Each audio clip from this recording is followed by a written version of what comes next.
नमस्कार, आप देख रहे हैं संजीवनी बिहार और मैं हूं संजीव कुमार सिंह। रोसड़ा अनुमंडल क्षेत्र में एक नाम पूरे सुर्खियों में रहा है और वह नाम है दामोदर नारायण चौधरी का, जिन्हें लोग खांटी जमींदार कहा करते थे। लोगों का मानना है कि इनके पास 52 मोजा जमीन था और ये एक जमींदार के रूप में क्षेत्र में काफी लोकप्रिय हुए थे। बताया जाता है कि 1858 ईस्वी में इनका जन्म बल्लीपुर गांव में हुआ था और इनके पिता का नाम भरत सहाय चौधरी था। लोग इन्हें सम्मान पूर्वक दामोदर बाबू कहकर पुकारा करते थे। आज भी एक किंवदंती है कि लोग कहते हैं कि आप दामोदर बाबू तो नहीं हो गए। यह एक इस प्रकार की किंवदंती है जिससे लोगों को लगता है कि आखिर दामोदर बाबू थे कौन। आज इस वीडियो में हम आपको बताएंगे कि दामोदर नारायण चौधरी कौन थे और वे कैसे लोकप्रिय हुए। बताया जाता है कि बल्लीपुर गांव, जो बाद के दिनों में आचार्य सुरेंद्र झा सुमन कवि एवं सांसद के रूप में प्रसिद्धि प्राप्त किया, सुरेंद्र झा सुमन से पूर्व भी यह गांव काफी लोकप्रिय था और इस गांव के एकल पुरुष थे दामोदर नारायण चौधरी, जिनकी प्रसिद्धि क्षेत्र में हुआ करती थी। 1858 ईस्वी में जन्म लेने वाले दामोदर नारायण चौधरी ने बल्लीपुर गांव की लोकप्रियता में चार चांद इसलिए भी लगाया था कि ये उस समय के सबसे बड़े जमींदार थे और 52 मोजा जमीन इनके पास थी। बताया जाता है कि दामोदर बाबू आरंभिक एवं उच्च शिक्षा के संबंध में काफी पढ़े लिखे लोग थे, लेकिन उनकी शिक्षा कहाँ हुई थी यह आज भी उनके परिजन नहीं जानते। बताया यहां तक जाता है कि भूमि संबंधी विवाद के लिए दामोदर बाबू खुद भी अंग्रेजी में लिखा करते थे और अपने वकील के माध्यम से भी ड्राफ्ट कराकर तत्कालीन सुप्रीम कोर्ट, जो इंग्लैंड में हुआ करता था, प्रीवी काउंसिल में भेजा जाता था। क्योंकि अंग्रेजी सल्तनत थी और भूमि संबंधी विवाद निपटारे के लिए सबसे बड़े कोर्ट पीवी काउंसिल नाम से इंग्लैंड में जो कोर्ट हुआ करती थी, वहां दामोदर बाबू के वकील या वे स्वयं अपना जवाब भेजा करते थे। कहा गया है कि दामोदर नारायण चौधरी पुस्तकों के प्रति काफी प्रेम रखते थे। शायद यही कारण था कि उनका अपना निजी एक पुस्तकालय था, जिस पुस्तकालय में 6000 से अधिक पुस्तकें हुआ करती थी।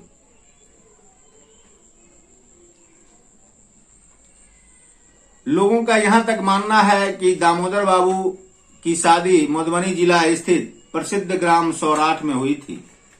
इनके 2 पुत्र हुए थे, लेकिन दोनों पुत्रों का अल्प आयु में ही निधन हो गया था और इसके कारण इनकी अपनी वंश वृद्धि तो नहीं हुई, लेकिन इनके वंशज के रूप में इनके चचेरे भाई और सगे भाई एवं अन्य लोगों का परिवार आज भी बल्लीपुर में काफी लोकप्रिय है। इनके संबंध में बताया जाता है कि भरत सहाय चौधरी 2 भाई थे, लक्ष्मण सहाय चौधरी और भरत सहाय चौधरी, जिनके पिता का नाम महावीर चौधरी था। और भरत सहाय चौधरी के 4 पुत्र हुए, दामोदर नारायण चौधरी, हरिकांत नारायण चौधरी, राजेंद्र नारायण चौधरी, महावीर नारायण चौधरी। इनमें दामोदर नारायण चौधरी को 2 पुत्र हुए, योगेंद्र नारायण चौधरी एवं एक अन्य, और दोनों नावल्द हो गए। इसके बावजूद भी आज बल्लीपुर गांव में दामोदर नारायण चौधरी के वंशज के रूप में हरिकांत नारायण चौधरी, राजेंद्र नारायण चौधरी एवं महावीर नारायण चौधरी के संततियों का रहन सहन निवास स्थल आज भी बल्लीपुर में है। बताया जाता है कि 52 मोजा के जमींदार होने के कारण इनका मामला हमेशा ब्रिटिश सरकार में रहा करता था और ये अंग्रेजों के विरुद्ध कोर्ट में वकालत कर दलील देते रहते थे। शायद यही कारण था कि इनके किसी भी रैयत की जमीन उनके हाथों से नहीं निकली और सभी रैयतों की भूमि देश की आजादी के बाद भी सुरक्षित रही, अन्यथा अधिकांश भूमि सरकार की भूमि के रूप में दर्ज होती चली गई थी और क्षेत्र में आज भी लोग ऐसे भूमि विवाद को लेकर न्यायालय में टाइटल वाद लड़ रहे हैं। बताया जाता है कि समय के साथ एक बार दामोदर नारायण चौधरी दरभंगा कोर्ट अपनी जीप से जा रहे थे। उनको देखकर लोग अपनी घड़ी का समय मिलाते थे, अर्थात लोगों की घड़ी कभी भी बेसमय हो सकती थी, परंतु दामोदर बाबू कभी नहीं। ऐसे थे, वे समय के सख्त पाबंद थे और वे 10 बजे दरभंगा कोर्ट पहुंचते थे और ठीक 4 बजे कोर्ट से वापस बल्लीपुर के लिए प्रस्थान कर देते थे। लोगों का मानना है कि दिन कोर्ट के काम से दरभंगा जाते थे और महीने में यह क्रम तकरीबन 15 से 20 दिनों का होता था। अर्थात कोर्ट के काम से दामोदर नारायण चौधरी महीने में 15 से 20 दिन अवश्य जाया करते थे। दामोदर नारायण चौधरी के संबंध में एक किंवदंती यह भी है कि उन्होंने एक बार अंग्रेजों के प्रति दरिया दिली दिखाई थी और वे दरभंगा कोर्ट जा रहे थे। इसी बीच हथौड़ी कोठी के पास मिनिस्टर पिंच नामक एक अंग्रेज परिवार सहित गाड़ी खराब हो जाने के कारण सड़क के किनारे खड़ा था। दामोदर बाबू वहां पहुंचते ही अपनी गाड़ी से उतर गए और अपने ड्राइवर से बोले कि इन्हें पहले दरभंगा पहुंचा दो, फिर वापस आकर हमको दरभंगा ले चलना।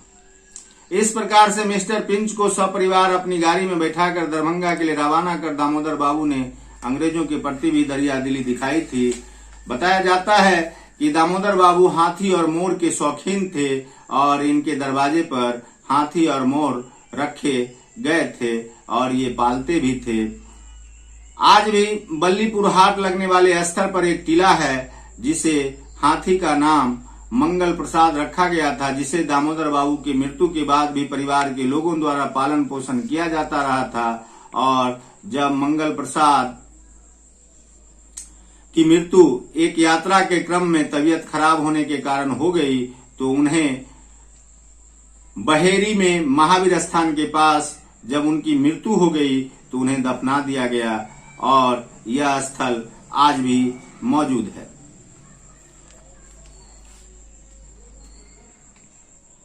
शिवाजी नगर उच्च विद्यालय की स्थापना में इस परिवार का सहयोग रहा था और इसके लिए भी ये चर्चा में रहे थे।